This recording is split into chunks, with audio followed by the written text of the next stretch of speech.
याच्या मोडस ऑपरेंडीमध्ये आपण जर बघितलं, पहिले एका शहरामध्ये जाणार, वेगवेगळ्या शहरामध्ये त्यांचं फिरणं असायचं.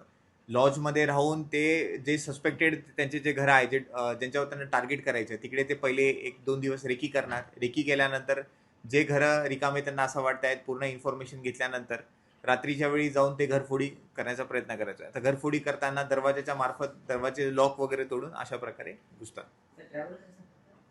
ट्रॅव्हल करण्यासाठी वेगवेगळे त्यांचे मार्ग आहेत. कधी कधी रेल्वेने करतात.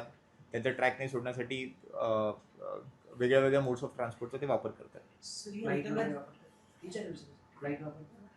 येस, कधी दुसऱ्या लांबच्या ठिकाणी जाण्यास फ्लाईट पण होतात. ही अंतर्गत जी टोळी आहे असं म्हणता येईल. मग याच्यात अजून दुसरं कोणी आहे का की दोनच आरोपी आहेत? यांची काही मोठी टोळी आहे? याच्या मोडस ऑपरेंडीमध्ये आपण जर बघितलं, पहिले एका शहरामध्ये जाणार, वेगवेगळ्या शहरामध्ये त्यांचं फिरणं, लोकल हेल्पचं लॉजमध्ये राहून ते जे सस्पेक्टेड त्यांचे जे घर आहेत वगैरे करणं चालू आहे, टार्गेट करायचं. पण या टोळीचं नाव आपल्याला निष्पन्न झालेलं आहे. रेकी केल्यानंतर नाव जे घर रिकामे त्यांना असं वाटतंय, पूर्ण इन्फॉर्मेशन घेतल्यानंतर रात्रीच्या वेळी जाऊन ते घरफोडी सनी गँग ही आंतरराज्यीय घरफोडी करताना दरवाजाच्या मार्फत दरवाजे लॉक वगैरे तोडून उत्तर प्रदेशमध्ये ट्रॅव्हल करण्यासाठी वेगवेगळे बाकी ठिकाणी पण काही ना काही त्यांचे मार्ग आहेत. कधी कधी रेल्वेने करतात.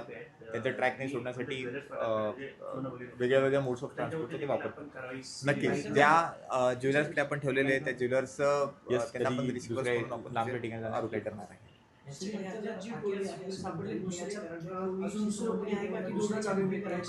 नाही, आपण जेव्हा त्यांना ताब्यात घेतलं तेव्हा त्यांच्याकडे हत्यार असं मिळून आलं नाही. पण उत्तर प्रदेशमध्ये त्यांच्याकडे गँगस्टर ऍक्ट वगैरे नाही. लोकल हेल्थचं अजून काही निष्पन्न झालेले नाही. त्यांच्याकडे आरोपी तिकडे बाकी तपास वगैरे करणं चालू आहे. पण या टोळीचं नाव आपल्याला निष्पन्न झालेलं आहे.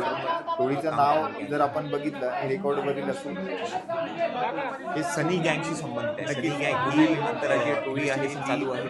आणि आरोपी त्या गँगशी उत्तर प्रदेशमध्ये कुठे कुठे ऍक्टिव्हिटीज असतात, महाराष्ट्रामध्ये असेल, पुणे कार्यरत आहे. सगळं बाकी ठिकाणी पण काही ना काही त्यांचे ऍक्टिव्हिटी.